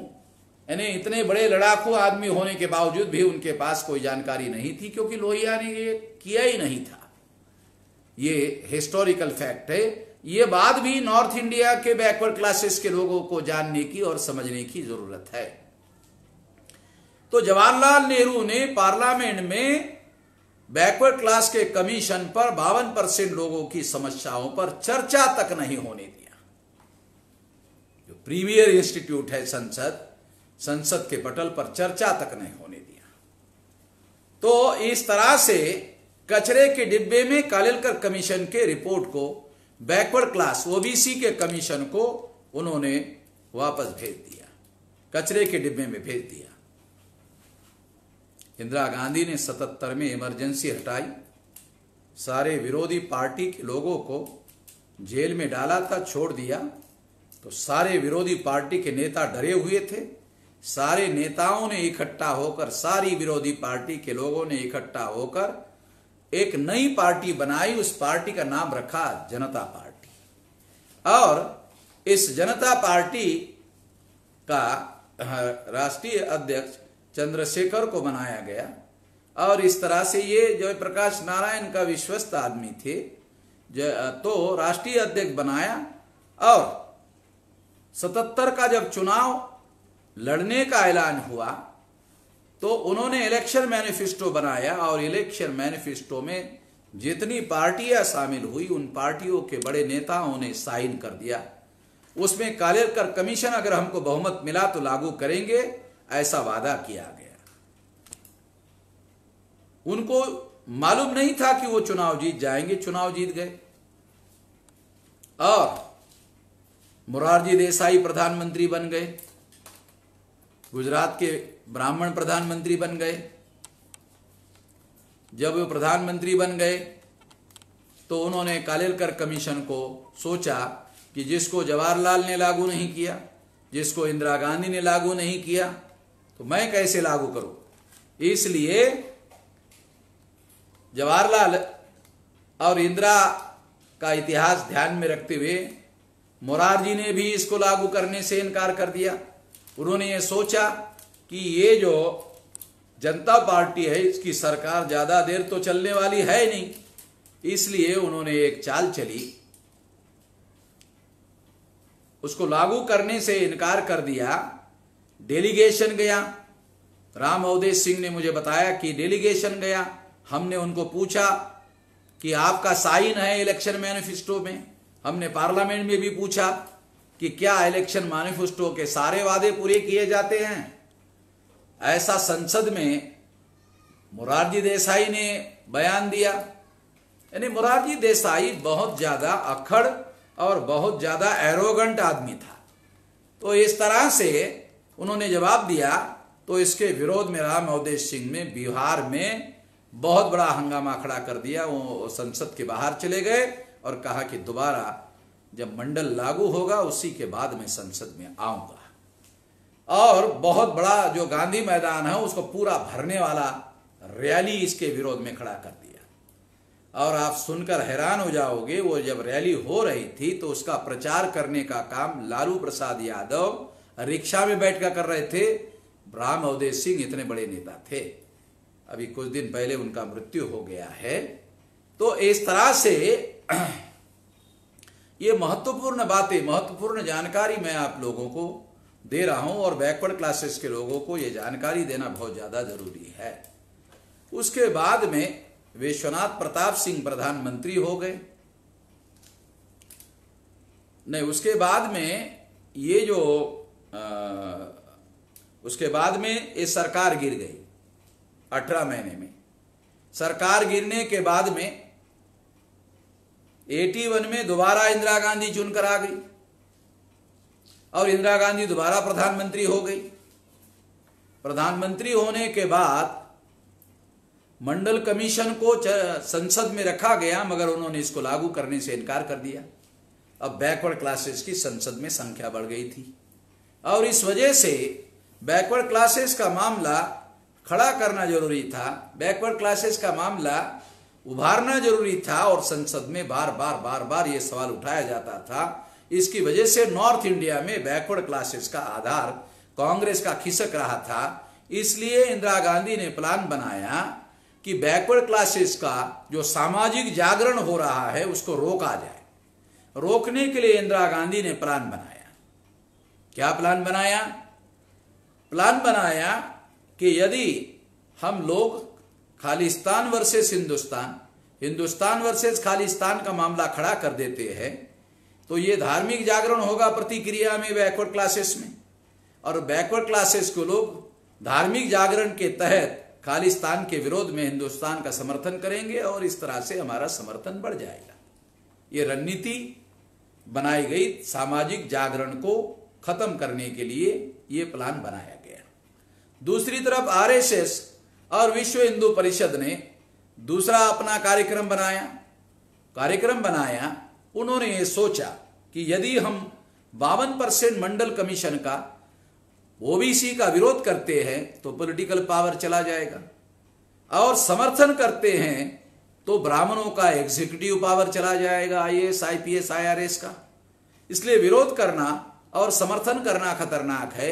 इसलिए विरोध भी ना किया जाए, समर्थन भी ना किया जाए, तो इसको डाइवर्ट किया जाए। तो इसीलिए आरएसएस विश्व हिंदू परिषद ने मंडल कमीशन के अंदर बैकवर्ड क्लासेस के लोग आंदोलन कर सकते हैं, उस बैकवर्ड क्लासेस के लोगों को आरएसएस विश्व हिंदू परिषद ने कहा कि तुम्हारे राम का मंदिर हम अयोध्या में बनाना चाहते हैं, मगर मुसलमान बनने देना नहीं चाहते। तो जरा मुसलमानों का देखो, तो मुसलमानों के विरोध में बैकवर्ड क्लासेस के लोगों को भड़काने का काम किया। ये हिस्टोरिकल फैक्ट हैं, और अडवाणी जी ने अपने किताब में आत्मचरित्र में भी ये बात लिख कर रखी हुई है। तो इस तरह से ये सारी बातें की गई, और इसका परिणाम ये हुआ कि बैकवर्ड क्लासेस के लोग जो है, और मीडिया वालों ने भी इस बात को बड़े पैमाने पर उछाला। परिणामतः ये जो सरकार थी, उसके बाद जो सरकार आई थी इंदिरा गांधी, 84 में खालिस्तान वर्सेस हिंदुस्तान का नारा देकर इंदिरा गांधी ने स्वर्ण मंदिर पर मिलिट्री का हमला किया, उसमें इंदिरा गांधी मारी गई।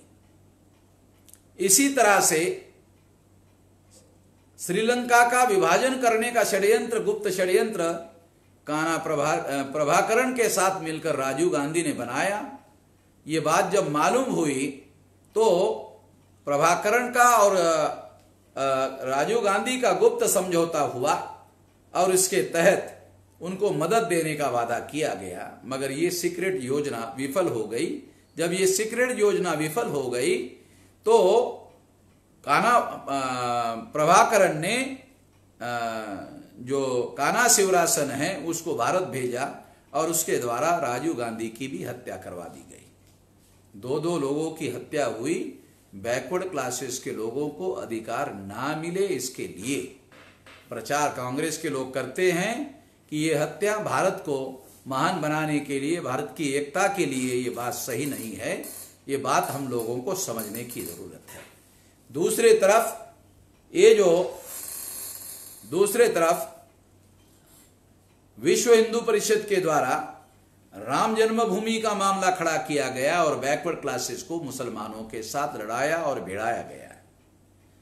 परिणामतः यह आंदोलन चली रहा था। उसी के दौरान विश्वनाथ प्रताप सिंह प्रधानमंत्री हो गए। इसके बाद में जब वो प्रधानमंत्री हो गए तो संसदीय समिति ने तो देवीलाल को चुना था, मगर देवीलाल ने वीपी सिंह को प्रधानमंत्री माना।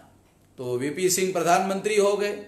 जब वीपी सिंह प्रधानमंत्री हो गए तो उन्होंने देवीलाल के नेतृत्व में मंडल कमीशन लागू करने के लिए मंत्रिमंडल की उपसमिति बनाई और उसका चेयरमैन बनाया। विश्वनाथ प्रताप सिंह का यह दाव था कि जिन जाटों को मंडल में शामिल नहीं किया गया, उन जाटों को शामिल किए बगैर देवीलाल मंडल कमीशन लागू नहीं होने देंगे। लागू नहीं होने देंगे तो बैकवर्ड क्लास के लोग उसके विरोध में हो जाएंगे। अगर लागू करते हैं तो जाट विरोध में हो जाएंगे। ये षड्यंत्रकारी प्लान विश्वनाथ प्रताप सिंह ने बनाया, और इस तरह से इस झगड़े की वजह से देवीलाल मंत्रिमंडल से इस्तीफा देकर बाहर हो गए, और उन्होंने 9 अगस्त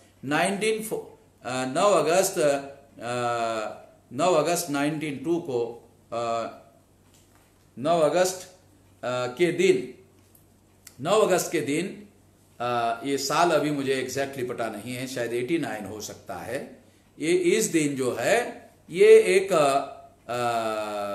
रैली आयोजित की। इस रैली में काशीराम जी भी जाने वाले थे। तो अब विश्वनाथ प्रताप सिंह ने सोचा कि अगर ये बहुत बड़ी रैली हो गई तो मेरी सरकार गिर जाएगी।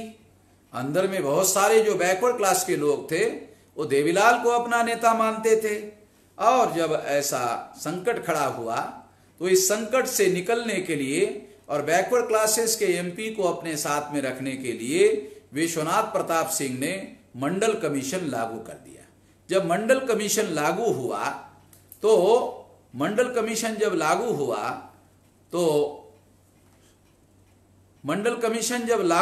7 अगस्त को, 9 अगस्त को रैली थी। तो जब विश्वनाथ प्रताप सिंह ने ये मंडल लागू किया तो वो जो रैली थी, वो रैली के दबाव की वजह से मंडल कमीशन लागू करना पड़ा। और बाद के समय में काशीराम जी ने कहा कि हम लोग मंडल कमीशन लागू करवाना चाहते थे, और इसीलिए देवीलाल के रैली का समर्थन करके वीपी सिंह पर दबाव डालना चाहते थे। इस मजबूरी की वजह से मंडल कमीशन लागू हुआ। अगर मैं समर्थन नहीं देता तो मंडल कमीशन लागू नहीं होता।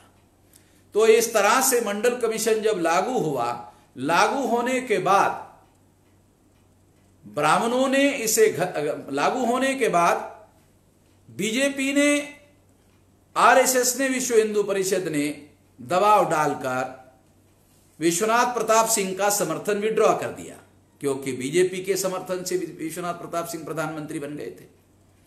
और इस वजह से जब वो विड्रॉ कर दिया तो विश्वनाथ प्रताप सिंह को इस्तीफा देना पड़ा। तो इस तरह से ये एक बहुत अहम बात है, ये बहुत अहम जानकारी है। और बीजेपी ने, विश्व हिंदू परिषद ने और आरएसएस ने बैकवर्ड क्लास के लोगों के मंडल का विरोध किया और बाद में ये मामला सुप्रीम कोर्ट में ब्राह्मण लोग घसीट कर लेके गए। 90 वकील मुफ्त में मंडल के विरोध में केस लड़ रहे थे। उस समय लालू प्रसाद यादव बिहार में चीफ मिनिस्टर थे और वहां से वो दिल्ली आए और कई कॉन्स्टिट्यूशनल, क्योंकि ये कॉन्स्टिट्यूशनल मैटर था, वो कोई एक्सपर्ट्स को मिले कि सुप्रीम कोर्ट में ये लड़ाई लड़ी जाए मंडल की, मगर कोई वकील पैसा लेकर भी लड़ने के लिए राजी नहीं था। तो राम जेठमलानी के पास गए। राम जेठमलानी ने कहा कि मैं तो क्रिमिनल लॉयर हूं, कॉन्स्टिट्यूशनल लॉयर हूं नहीं, मगर लालू ने कहा कोई लड़ ही नहीं रहा, इसलिए आप ही लड़ो। तो राम जेठमलानी जो क्रिमिनल लॉयर थे वो इस केस को लड़ रहे थे और बाद में 16 नवंबर 92 को सुप्रीम कोर्ट ने क्रीमी लेयर के साथ ये जजमेंट दिया। तो सुप्रीम कोर्ट ने 4 बड़े निर्णय दिए 16 नवंबर 92 को मंडल पर। पहला निर्णय 27%, 52% लोगों को 27% रिजर्वेशन मिलेगा। तो पहला निर्णय भी 52 को 52 ना मिलने का विरोध। दूसरा, ये जो 27% रिजर्वेशन मिलेगा ये भी क्रीमी लेयर लगा के मिलेगा, यानी जिसका 1 लाख रुपया इनकम होगा उसको आरक्षण नहीं मिलेगा। इसका मतलब है जिसका बच्चा महाविद्यालय में पढ़ रहा है और जो आरक्षण लेने लायक होगा उसको आरक्षण नहीं मिलेगा, और जिनका बच्चा बैकवर्ड का आरक्षण लेने लायक नहीं होगा, आर्थिक दृष्टि से कमजोर होगा, महाविद्यालय में नहीं पढ़ेगा, उसको आरक्षण मिलेगा। इस तरह का षड्यंत्र, ये दूसरा निर्णय भी उनके विरोध में। तीसरा निर्णय ये किया गया कि रिजर्वेशन इन प्रमोशन ओबीसी को नहीं मिलेगा। तीसरा निर्णय में ओबीसी के विरोध में। चौथा निर्णय 3743 जातियों को मान्यता दिए बगैर सुप्रीम कोर्ट ने कहा राज्य सरकारों ने जितने ओबीसी को ओबीसी स्वीकार किया उतने ही ओबीसी को रिजर्वेशन मिलेगा।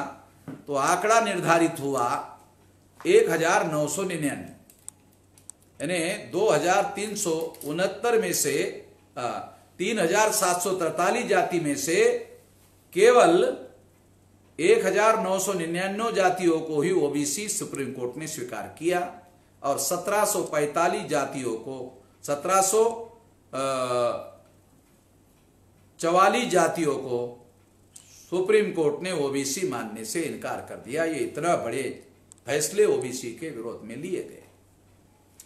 आज इसको अमल होते होते 30 साल का समय हो गया है और 30 साल में मंडल कमीशन का जो अमल है वो कुछ साल पहले 5.4% था। जब मंडल कमीशन का रिपोर्ट आया था तो मंडल कमीशन के रिपोर्ट में ओबीसी का रिप्रेजेंटेशन केवल 3% था और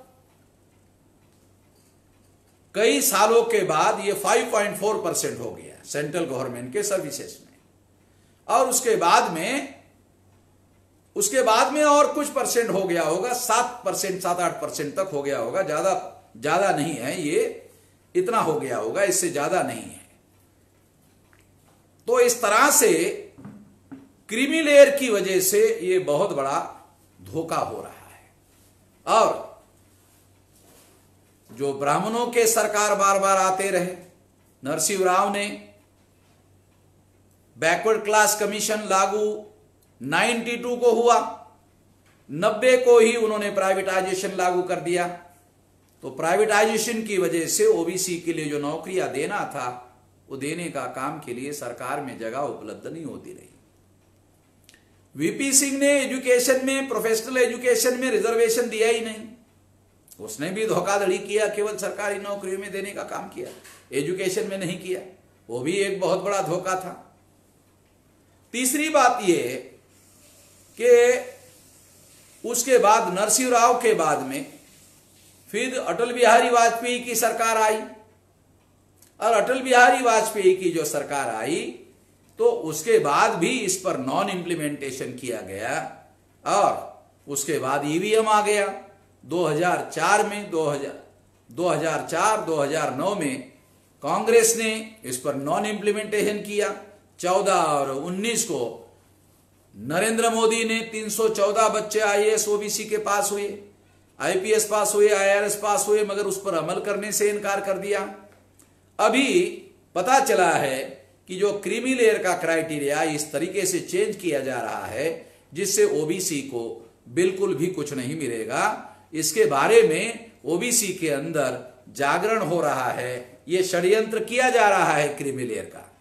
इस पर लोगों का ध्यान आकर्षित ना हो, इसके लिए बीजेपी और आरएसएस और विश्व हिंदू परिषद के लोगों ने राम मंदिर का झुंझुना ओबीसी को थमाने का कोशिश किया, ताकि ओबीसी का अटेंशन, ओबीसी को जो अधिकार मिले हैं उस पर अमल करने के लिए ना जाए। ये सारा षड्यंत्र हो रहा है, इसके बारे में ओबीसी के लोगों को जगाने की जरूरत है।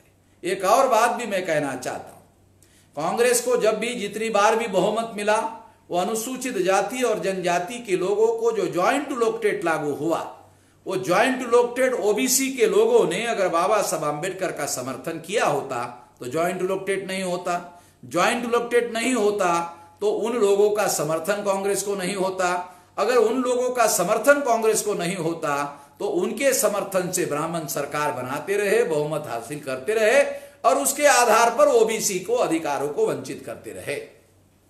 17 अगस्त 1932 को शेड्यूल कास्ट के लोगों को अधिकार मिला, और 16 नवंबर 92 को ओबीसी को मिला। यानी ओबीसी को ब्राह्मणों की वजह से 60 साल बाद मिला, और वो भी अनुसूचित जाति और जनजाति के लोग आरक्षण की लड़ाई लड़ रहे थे। ओबीसी के जो लोग हैं वो तो राम मंदिर के आंदोलन में शामिल थे। इसका सबूत मैं आपको देना चाहता हूं। चौधरी ब्रह्म प्रकाश दिल्ली के एक्स चीफ मिनिस्टर थे, और उन्होंने दिल्ली में एक मोर्चा निकाला था। उस मोर्चा में बहुत बड़ा एक स्लोगन लगाया जा रहा था, एक पत्रकार भी साथ में चल रहा था। स्लोगन ये था कि 90 भाग हमारा है, 90% लोगों का नारा है, 90 लोगों का नारा है, और पिछड़ा वर्ग जो है, पिछड़ा वर्ग 90% है, और 90% की ये मांग है आरक्षण के संबंध में। वो ऐसा नारा दे रहे थे। तो पत्रकार ने चौधरी ब्रह्म प्रकाश को पूछा कि चौधरी साहब, ये नारा जो आप दे रहे थे कि पिछड़े वर्ग के लोग 90% है और 90 भाग हमारा है, ऐसा आप कह रहे हैं, तो ये जो मोर्चा है, इस मोर्चा में तो संख्या में 90 लोग नहीं है। तो चौधरी ब्रह्म प्रकाश ने उस पत्रकार को जवाब दिया और कहा, वो 90 कैसे हो सकते हैं, वो तो राम मंदिर के आंदोलन करने में चले गए हैं। ये इस बात का सबूत था कि राम मंदिर के आंदोलन ने मंडल कमीशन और ओबीसी के आंदोलन को कमजोर किया था। वो अपने हक और अधिकार हासिल करने के बजाय ओबीसी के लोग राम मंदिर के आंदोलन में डाइवर्ट करने में आरएसएस विश्व हिंदू परिषद के लोग कामयाब हो गए थे। इस बात को जानना और समझना बैकवर्ड क्लास के लोगों को आज के स्थिति में भी जो लोग राम मंदिर बना रहे हैं वो क्रीमी लेयर का षड्यंत्र ओबीसी के लोगों को मालूम ना हो, इस पर पर्दा पड़ा रहे और ये षड्यंत्र ओबीसी के साथ किया जा सके, इसके लिए सारी बातें की जा रही है। जबकि कोरोना वायरस का संकट चल रहा है, इसके बावजूद भी ये हो रहा है। कोरोना का मुकाबला किया जाना चाहिए, फिर भी ये हो रहा है। और बाद में भी मंदिर बनाया जा सकता है, मगर इसी कारण लॉकडाउन के दौरान ये सब किया जा रहा है, क्योंकि लॉकडाउन के दौरान ये क्रीमी लेयर का मामला तय किया जा रहा है ताकि ओबीसी के साथ बहुत बड़े पैमाने पर षड्यंत्र किया जा सके। मैं ओबीसी के लोगों को इसके बारे में सतर्क रहने के लिए कहता हूं, क्योंकि एक बहुत बड़ी बात यह है, इससे क्या होगा, ओबीसी का ही समर्थन लेकर ब्राह्मण लोग ओबीसी के ही विरोध में प्रतिक्रांति करने में कामयाब हो जाएंगे। अब ब्राह्मणों ने एक ओबीसी को देश का प्रधानमंत्री बनाया और वो ओबीसी की मदद लेकर, प्रधानमंत्री की मदद लेकर ब्राह्मण ओबीसी के ही विरोध में प्रतिक्रांति करने की दिशा में आगे बढ़ रहे हैं, प्रतिक्रांति करने में कामयाब हो रहे हैं। ये बात हम लोगों को जानने की, समझने की और बैकवर्ड क्लास के लोगों को जानने समझने की बहुत ज्यादा जरूरत है। ब्राह्मणों ने जब राम मंदिर का आंदोलन शुरू किया तब उन्होंने सोचा कि अगर बैकवर्ड क्लास के लोगों को डाइवर्ट करना है, तो उन्होंने सोचा कि जो बैकवर्ड क्लासेस के लोग हैं जब आपस में मिलते हैं तो अभिवादन में राम राम करते हैं, आपस में मिलते हैं तो अभिवादन में राम राम करते हैं। तो ये राम राम करने वाले लोगों को, अगर राम राम करने वाले लोगों का राम नाम सत्य करना है तो राम का नाम लेकर ओबीसी का राम नाम सत्य किया जा सकता है। इसको आधार बनाकर उन्होंने ये सारा का सारा षड्यंत्र किया और प्रतिक्रांति करने में कामयाब लगभग हो रहे हैं।